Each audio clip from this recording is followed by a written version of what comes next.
Hey guys, welcome to the Hanger Management Podcast. I'm Danielle. And I'm Jac, and we're psyched you're here because we're talking about what brought us together, really. So true. Really? Right? Oh my God, it really is. Bodybuilding, competitions, and show life. Yeah. Okay, Yay. I'm so excited. Okay, as per usual, before we dive into the episode, just a couple housekeeping things. You guys know the drill. Not a kid-friendly show. We swear a lot, so hide your chillins. Hide your kids. Hide your Number 2, don't forget to follow us on Instagram, where we post all the goodies, all the best bits of each episode, where we also love to take polls and get your guys' opinions. So don't forget to follow us there, as well as our personal IGs. And we are operating remotely. Shout out to Opulence Media Group. I can't believe we still have to say that. Like, shout out. JK, we're in studio all of a sudden. No, we're still operating remotely. So Someday. Huge shout out. Yes, someday we'll be in a studio. But for now, we are at home. And thanks to Opulence Media Group for getting us set up at home. So let's get into it. We have absolutely no script for this. We just didn't need to prepare for this. Because it's our life. And so first of all, we picked this. So we had made the post on Instagram asking you guys to help us pick our next episode. And so we decided to pick this one. It had the most likes. It had the most likes. I was like, you know what? There's a lot of hilarious shit that we're going to get into all the shit, but there's some really hilarious shit too that I just have to share about being in a show. So I've only been in 2 shows. Jacqueline, how many have you been in? You know what? I probably should have counted before 15? Here. Yeah, 20? I think I did my very first year of competing, I did 5 shows. Wow. Yeah. I had my very first year I did 5 shows. And yeah, I think I've done 15. I think I've done 15 shows now, 14 or 15. And yeah, this is how we met. Yeah. So why don't you explain what is a bodybuilding show roughly? Okay. You're probably way better at explaining this than me. Well, I should be, considering I'm a judge. She's a judge, so yeah. So yeah, I'm a bodybuilding. I'm a Canadian Physique Alliance regional judge out in New Brunswick. So bodybuilding shows. I mean, everyone knows Arnold Schwarzenegger. That's like the old school bodybuilding shows, right? Those competitions where guys get muscled up and are roided out and just get huge, shredded, and that's old school bodybuilding. It's evolved a lot, and it's actually fairly mainstream now. It really took off in I think it was the early 2000s. I started seeing a couple people around our area really kind of start to broaden, and essentially it's I mean, I should know how to explain this, but it's a competition where you get up on stage and you're compared to other people in your class and category, and you are lined up and you flex and you show off your physique, and then the judges rank you.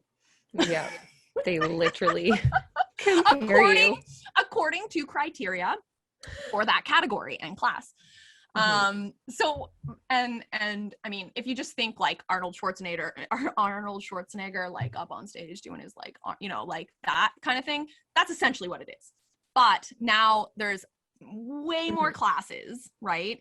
And way more reasonable classes. So it's so popular. So that's why I think it actually got more popular. So a lot of people will tell you it got popular because they introduced the bikini class. But I think it was actually I think they introduced the bikini class to make it popular. Do you know what I'm saying? I don't think it was the other way around. I think they introduced these more well, it brought that kind of more of a feminine, more of a feminine touch, it was very appealing to me. I was only interested in doing bikini. Yeah. So there are many classes, like just broadly. Yeah. So it goes everywhere. And for women and men and women, there's everywhere from like the bikini class, which is the smallest, most, I guess, feminine look, all the way up to, I think there still is women's bodybuilding. Yeah. But women's added that new category too, with the big legs. Oh, that's wellness. Yeah. Yeah, no, yeah. So there's a bunch of categories. Essentially, there's a lot of categories everywhere from like normal-ish looking or like fitness model-y all the way up to like huge as fuck, shredded as fuck, like just lean like as fuck. monstrous bodybuilders, right? So like there's a lot of categories and there's different classes, right? So that's what made it popular, and that's what made it, I guess, appealing to us, right? And more women like us who well, I guess why I want to know, why did you do one? I'm going to tell you why I did one too. I've never talked about this, but I want to know why did you do one? I'm excited. Oh my gosh. Honestly, I'm one of the people that like I roll my eyes at now. Oh, you were like I wanted Well, okay, so I knew that it was going to be hella hard. Like I wasn't in the dark about that. I very much like did lots of kind of research and watching and whatever on it. So I knew it was really tough to do. So I just knew it was like a huge, ridiculous goal. And at the time I was kind of finding my way into this healthy lifestyle. And I always used to be an all or nothing person. So that's kind of the first problem, right? Because it's a very intense prep. So it was attractive to me because people might not know what prep means, but okay. Yeah. So prep just means like the preparation time to like get to stage day. So it involves your diet, your water, your posing lessons, your preparing for workout, the competition, everything. Yeah. Preparing it's for like your competition. Literally your whole life. Like, so I knew it would be hard and anyways, whatever. So I like when I started this healthy lifestyle, like that was honestly my goal from the beginning was to like get on stage. It wasn't like even before, like, so when you first started losing weight, when you first started your like weight loss journey, you were like, I want to get on stage. Yeah. Oh, God bless. Good for you. Okay. I know, which is like, but luckily when I did do that, I was told you can't jump right into that. You got to get your foundation first, which is so true. And I'm really, really thankful. So I had so a year. You were and a half. year losing weight, right? You had been like in a deficit or trying to lose weight, losing weight. Yeah. Before I got into it, I was a year and a half in prep. Yeah. So that's good at least. Yeah. But that's why I wanted to do it. So you've always, so you like knew you wanted to do it even before like you started prep. Yeah.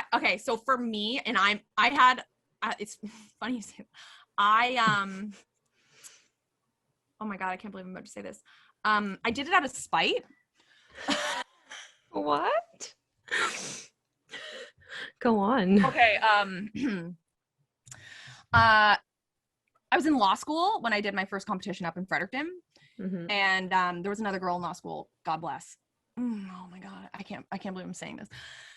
There's another girl, and there was a couple of people who started doing this bodybuilding competition. She said she was doing this thing. And I was like, it was my first year of law school, and that was my first year that I had no varsity athletics. So up until that point, I was a varsity athlete. Like sports were my life. That was my identity. I go to law school, basically have nothing. No, like I didn't work out for like, I didn't do anything. I didn't even go for I didn't do any exercise for like 6 months and maybe longer. And this girl was like, I'm doing this thing and like, I look awesome. And I was like, I can do that. Nothing. That is so you. That's so me. So fucking spiteful and bitter. You fucking bitter bitch. Like I literally was like, well, I can do that. So I started training for it. And I went into the competition and won. So I was like, subtle brag.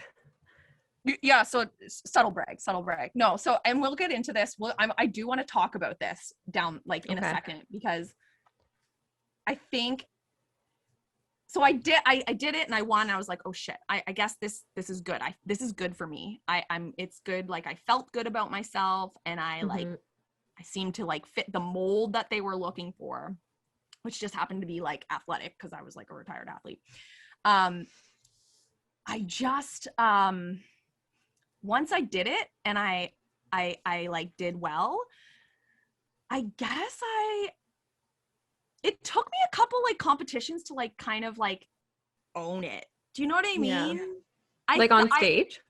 I kind of felt embarrassed. I kind of felt like, and I think you might be able to go back to some old Facebook posts where I actually, cringe, where I actually say like, working out isn't a sport, and like tell everyone who's, like I was like that. When I was still an athlete, I used to like hate on bodybuilders, like I was like, what the, like, okay, you go to the gym, like, good for you. Oh, that's hilarious. Like, how the times have changed. Yeah, so I used to be like a huge art, like I would get in arguments all the time, like bodybuilding's not a sport, even after I started. Mm-hmm. So anyway, I started because of that, and it's like, honestly, let's just be real, I just happened to fit the mold. There was nothing like inherently like it changes about me, and it was a small competition, right? It was like a small regional competition. Like, it wasn't there weren't many people in my class. I think there were like 9 people in my class or something, right? Now you go into a competition, there's like 40 people in a class. So many. Yeah. Yeah, like 40. And I will be the first person to say, if I competed right now, I'd be horrible. Like, I would lose. I don't, like you said, the look they're going for has changed, and always changes, right? And it always changes, and it probably has to change based on what they're dealt with that day, right? For sure. It evolves. So that's the sketchy thing about it, is you can work so hard to get to that day, and I'm talking weeks. I did a 16-week prep the first time. I think the second time I did a 14 or a 12. And you bust your ass, and then on the stage maybe you're not what they were looking for, and that's out of your hands, or that's uncomfortable. The rest of the girls in your class happen to have a different look, so you just stick out like a sore thumb. Them, you stick out not in a good way. Not in a good way. So okay, let's get into this then. So what happened? So for you, I mean, we don't have to talk, like, I guess this is so easy because like we've both been there and done that, but like, why don't you compete anymore? Oh my gosh. Okay. Well, I don't think I'd be allowed. Oh, you mean hubby wouldn't let you? Oh yeah.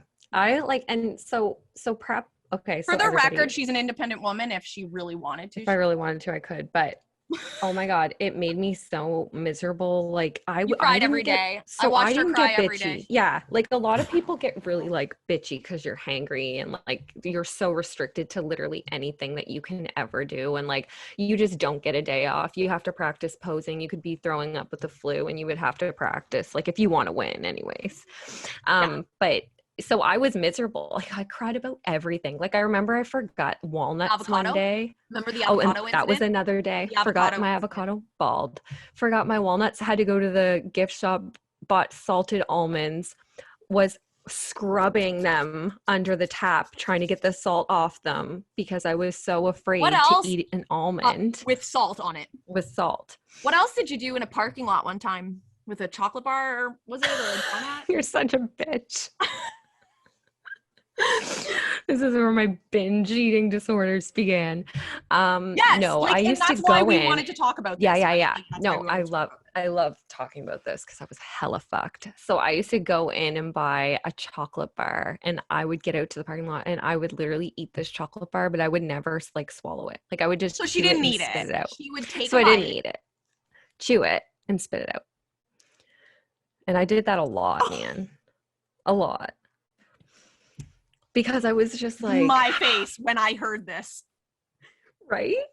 So yeah, I cried a lot. It was fucking miserable. And then you just get so weak in the end. Like I remember I couldn't even really do like a flight of stairs. Mind you, I was really low calorie, which we can also get Talk into. But about in a second. Yeah. Yeah. So it was hard for you had it me. rough. So I can't do it again. Like maybe if I did it again, it could sometimes I wonder like if I did it again, I think I Would it could be do it easier? better.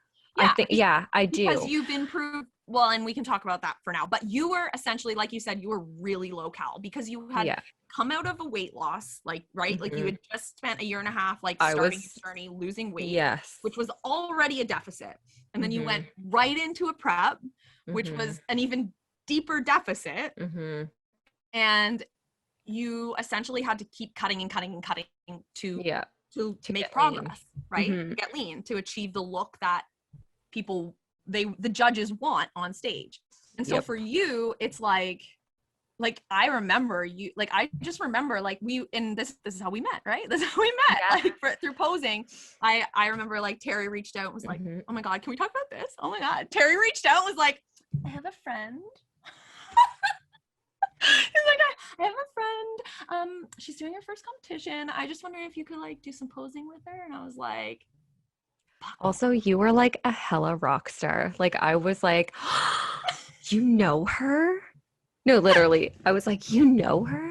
Oh my That's God. because I had competed a bunch and Yeah, you no, had like just Jac Dan entered. was like that like fitness girl in St. John. Like there's no other fitness girls. And like I knew that you competed. I'd creep I all think your I had pictures. also just won nationals, didn't I? I think I had You might have. just won nationals the year before and so I think Terry and I think that was like a big boom. I think that was like right Yeah. before it got like really intense and scary because when I was winning it wasn't intense and scary.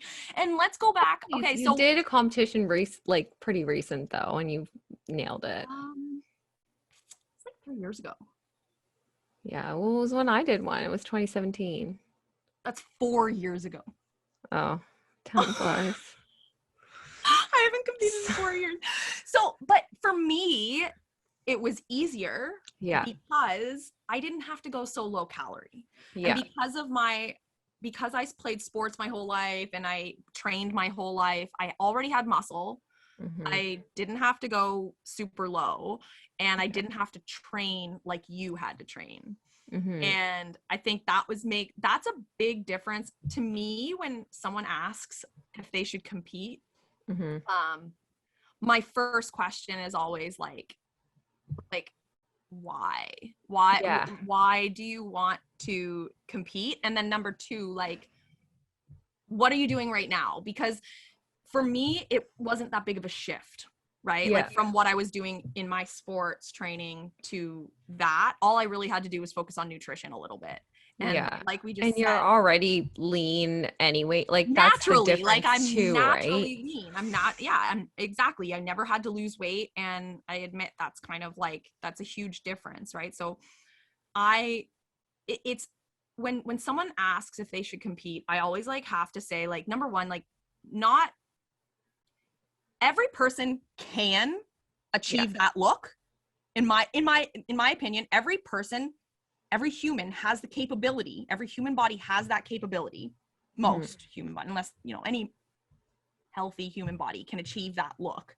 Mm-hmm. But for some people, depending on their background, their history, their ethnicity, like there's a ton of factors that will make it harder for someone to lose weight, right? And we talk about this all the time. Like this is part of our, like this is the podcast, right? Like losing weight or whatever, like hanger management. But if for someone like you, it was way harder, right? Yeah.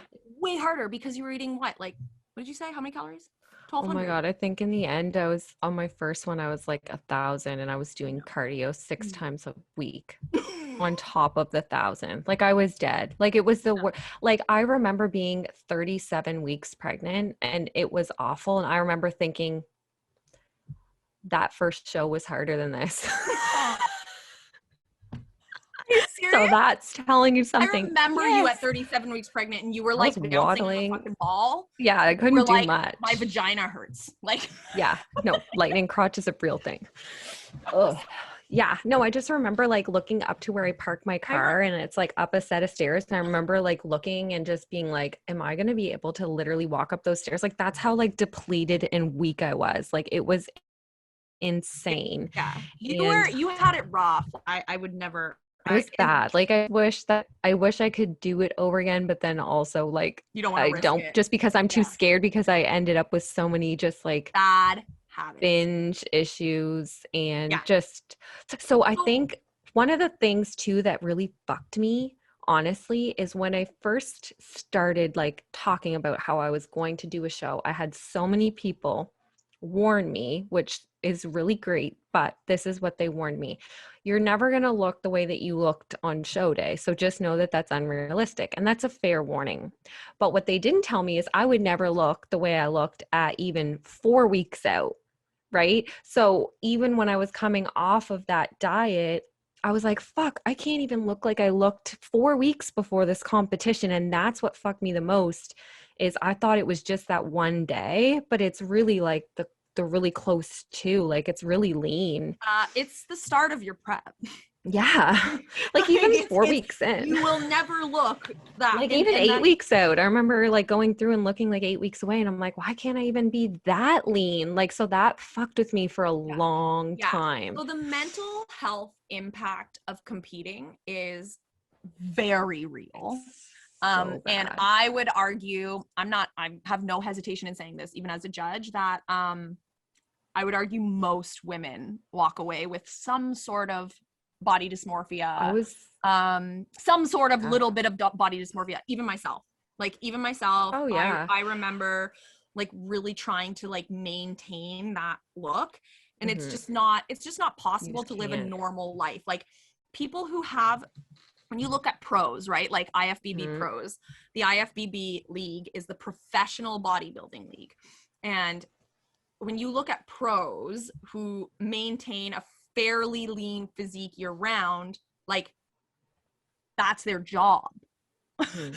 That's their only job, is working out and maintaining that physique, just like a model or anyone else, right? It's so the thought of, you know, a lawyer or a dentist or a lab tech or you know what I mean, like a stay-at-home mom, whatever, you know, whoever is trying to like get into bodybuilding, this concept that they can maintain their normal life and do the show is really, it's really not realistic. It's really not realistic. It even with Sage, I'm just like, I don't know how I would be able to.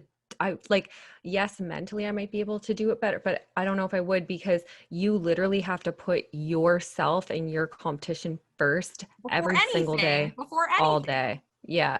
It's like a full-time 120% commitment. And if you don't have support around you, you're going to crumble. Yeah, and not even crumble, like literally, like not just like fail at the competition, but like have a lot of mental, like mentally you will, like, it's a lot of stress. So, and I feel like we're like talking around it a lot because because we've done it, but like the things that you have to do in order to achieve this level of leanness, like I said, it's doable, but for a lot of women especially, it creates absolutely wild body dysmorphic tendencies, and like you said, binge tendencies, right? Like so, oh my God, so bad.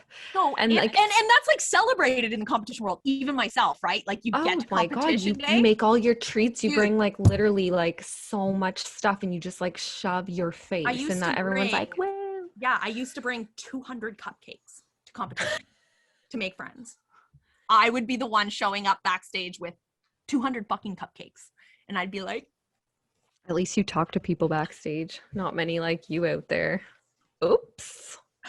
Danielle's had some rough experiences in the competition world. I thought backstage was going to be just a ball, like all these girls coming together. Like, I feel like you had a bad experience. I met a couple nice people, like between the two. I did meet a couple, but they were beginners. There was one person who like was nice to me, who had done a couple shows. Everyone else who was a frequent flyer in the bodybuilding show world did not look at me, did not speak to me, and it was really catty.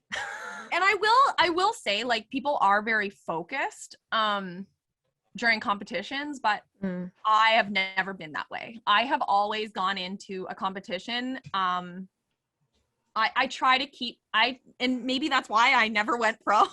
I had so many chances, and maybe that's why I didn't, because I always tried to keep a lighthearted attitude about it, because Well, you want to have fun. Like, even though it is, like we say, it is a it's sport. serious, It's a competition. and you're trying to win, but at the end of the day, like, we're getting on stage in sparkly bikinis and stripper heels.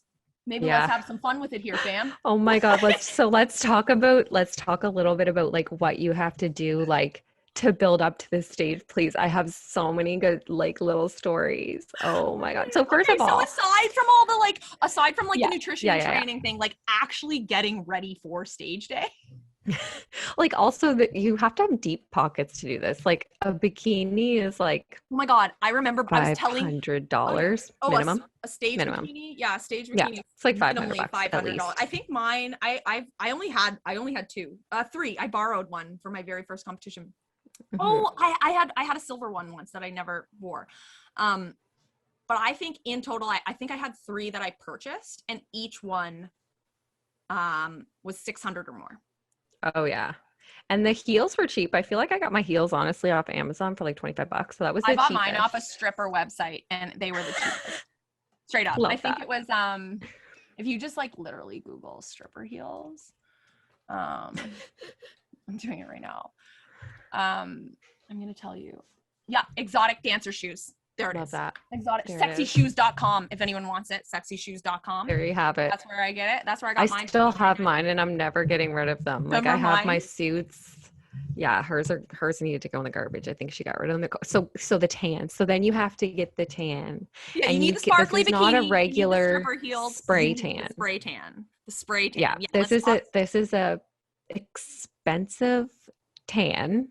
You get 2 coats, one the night before and then one the day of. So as a first-time competitor, there were so many things that I just didn't know.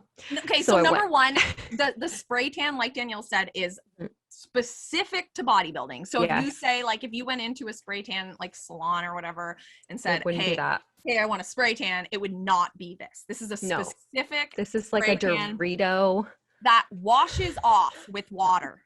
Whereas if you got a spray tan that like sets in, it doesn't rinse off, right?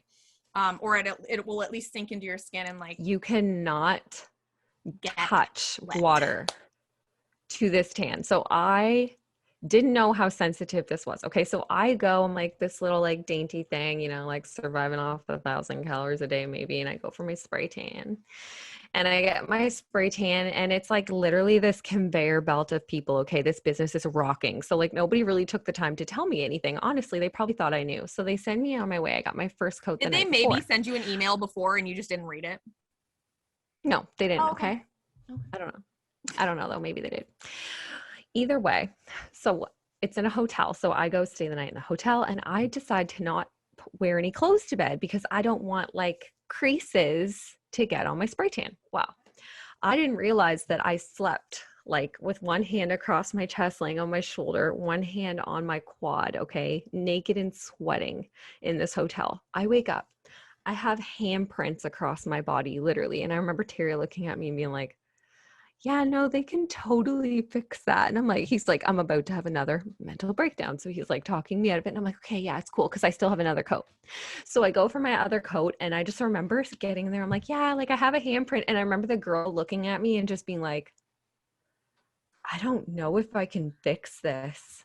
And it's when I was backstage. Yeah. And I was like, what? I was like, what? What do you mean you can't fix it? And she was like trying to buff me out. They do the second coat backstage before you go on. Yeah, and then they glue the bottoms like to your ass so that it doesn't go up your ass. Okay, so let's just really quickly, this spray tan that you get very easily comes off. So what you have to do, number one, you have to wear completely loose clothing that stays on, like that covers your whole body so that none of your body parts touch each other, but are loose enough so that you don't get any like it doesn't rub the tan off.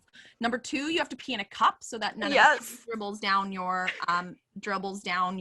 leg. So what I always used to do was cut out the bottom of a styrofoam cup and pee through that. She's literally talking about this like it's so cash. Like you should have seen me trying to botch a cup with a hole in it. You also have to sleep cold. So you have to, like, in a hotel room, like that was one of your big mistakes.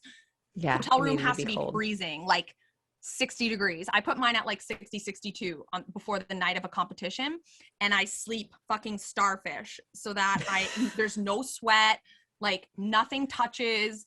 Nothing's like, you have to be so careful with bring your own sheets because well yeah, you don't want the tan to get on the hotel room sheets, but you think about it, right? Like you just spent 16 weeks prepping for this and now you fucking ruined it.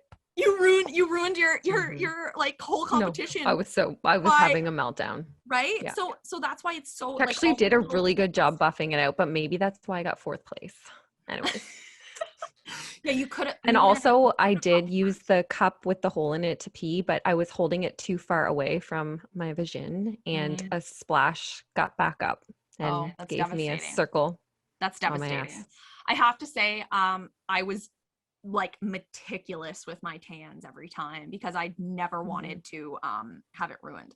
The other thing I did differently than a lot of people is like I always did my own hair and makeup. Never once had my hair. Yeah, like a lot of people splurge. I never splurged. I had like my sister do my makeup, like my friend do my hair. I never got my nails done. I never did any of that crap. I never did any, like I literally. And she still won. Again, because like I see so many girls like go, like they've been. Well, let's talk about posing. Okay, well, let's talk about posing. I just want to say, like, you have to have a look, and you really do. So I see so many girls who are like really passionate about bodybuilding and really want to get their pro card. And I'm like, if you're only doing this to get your pro card, like, and you're not even enjoying, like, if you're not enjoying it, to me, I just see so many girls like waste, like, I don't know, maybe it's not a waste. If they're enjoying it, that's fine. For me personally, I was like at this point, I could be making money, right? Like I could like be building a business rather than that. So anyway, if you don't have that look, if you're like, you know what I mean? If you don't have the shape you're looking for, it's going to be so much harder for you to achieve that look. And that's where posing comes in, I guess. Yeah, posing. So huge. It's a thing that would be so easy to neglect because it sounds so silly. You feel like if you kill your diet and like your workouts are always great, that you'll be just fine on stage because you look at yourself and you look really great. But when you're on stage next to people who have professionally practiced posing for fucking weeks and they have the stage presence, they're not just standing there like scared as shit. They're like killing it. You're not going to win no matter how fucking lean you are. No matter how good someone less lean than you will beat you. Which we go back to that keto episode, please? Story of my life. That's literally the story of my life. And I feel bad because I see how shredded these girls are and how like cut they are and how hard they've worked, and they have all these sponsors. Oh, it's 7:30, 8:30.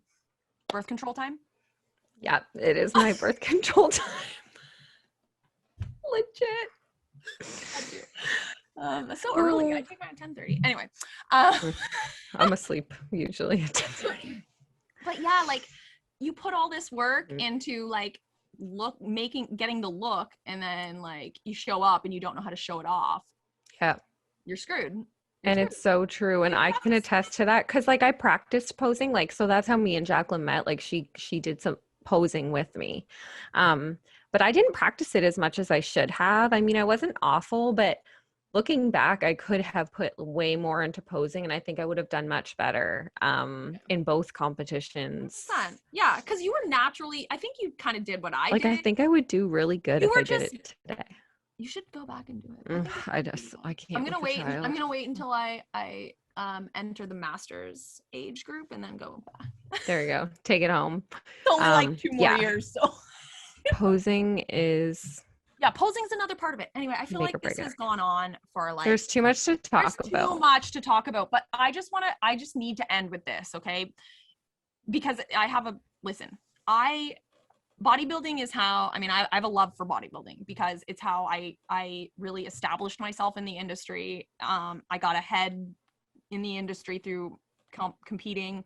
I met some of the best people in my life through competing, including you.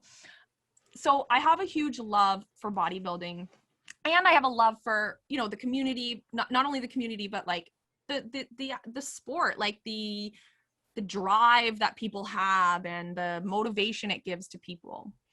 But as you saw, everyone, like as it's so hard on the body and the taxing. mind to see and push yourself to an aesthetic. Again, it's aesthetics here, guys. It's not performance. No one cares how you feel on stage. No one cares how much you lift on stage. All they're looking at is your body. Next to the girl next to you. And so it is a very superficial, critical environment. And it can be dangerous for a lot of people. So I just have to like give that warning. It's not, if you're doing it like what I say, if you're like, hey, I just like want to give her a go. It's just something I just really want to do. And I'm just like, do you know what it entails? So just do your research. Make sure recognize that you're going to have to hire a nutrition coach, a posing coach. You're going to have to hit it in the gym. You're going to need a suit. You're going to need the whole shebang. It's about, I would say for a 12-week prep, maybe a 16-week prep, you're looking at minimally, I'm talking minimal the way I did registration too. Yeah, registration through the organization for the show. Minimally, I would say $2,000. Minimally. Minimally. And that's saying prep like coach charging $1,700 just for nutrition. Well, yeah, you're like, yeah, me. It's me. Well, friggin' right it is. So you have to take that person and become their therapist. Yes. Every single day. And so I only have, if you're going to a competition prep coach, like they usually are specialty coaches. I have a couple girls who are currently in prep and that I have prepped in the past. And outright, I tell them it's more expensive than one-on-one lifestyle training with me. Oh God, yeah. Because it requires like 3 or 4 times the amount of my time and effort to get that person ready. So just be aware, like Danielle said, if you're prepping, if you want to get into bodybuilding, be prepared for like the shit show that is competition prep. I just need to end it off with me just like, because I just got a flashback. So like when I decided that I was definitely not doing another show, I was literally on stage because I took second place at my last 1K. And I remember being on stage holding my fucking pose next to this girl and looking at the judges, and they're literally going like looking at me, looking at her, pointing at me, pointing at her. And I sat up there and I said, what the fuck am I doing? I know. I almost walked right off and was just like, what the fuck am I doing up here? Like, this is a sick joke that they're like pointing at me, pointing at her, like just picking me apart next to this girl. And I'm just like trying to smile, but I like want to pounce. It's me. Just do another hair flip so you look at me again. Arch my back a little bit harder. Maybe I'll pop a lumbar vertebrae disc out of there. My God. Anyways, that's when I knew that I was not, that feeling of just being so judged. And I was like, you have to be ready for that. This. You have to be ready for that. You have to be ready. Like it's not for the faint of heart. I guess that's what I would say. Listen, if you want something to like motivate yourself for, like to get lean and get, to be your like best you and feel good, do a photo shoot. Yeah. Go do a photo shoot. It's all about you that day. Ain't nobody comparing. And you feel amazing, and the photographer is gonna be like, "Oh yeah, you look so good." And everyone's gonna be like, "Yes." Yeah. Rather than the competition where you're like, "No, I'm good enough. Really, please pick me. walks off stage crying. And everyone leaves crying. No one talks to each other because it's just it's not that bad. No, it's guys. It's not always that bad. I've had some really great experiences in the competition world, but it's not for the faint of heart. So don't go into it with a light. Don't go into it thinking like this is going to be a walk in the park. Be prepared for some physical and mental battles. Love that. And maybe a little touch of eating disorder after. Just a little touch of body dysmorphia disorder. Just add that to the list. Add that into your little bag of tricks with your abs. And I didn't leave with a trophy, but I left with some BDD and also binge tendencies. Sounds good for me. But what I did get was 2 new friends, 3 new enemies, an eating disorder. And now I'm avoiding mirrors. So, just kidding.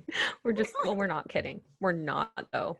I'm not kidding when I say that. I literally had body dysmorphia, binging, and yeah. Sorry, we're joking because we're horrible. Making light of it. About it. That's what we do. But yeah.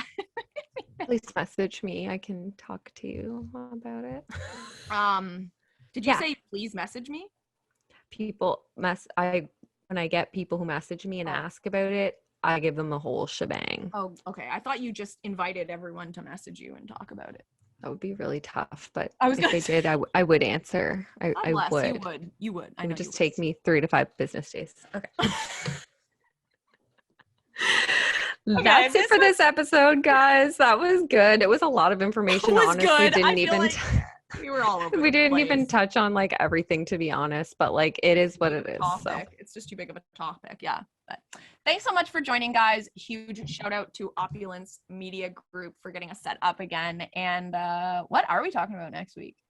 I was just trying to remember because we decided before this episode. Oh yeah, hormones. So we're going to be touching. Oh, this is going to be a good one. So next week, we're going to be talking about. So excited.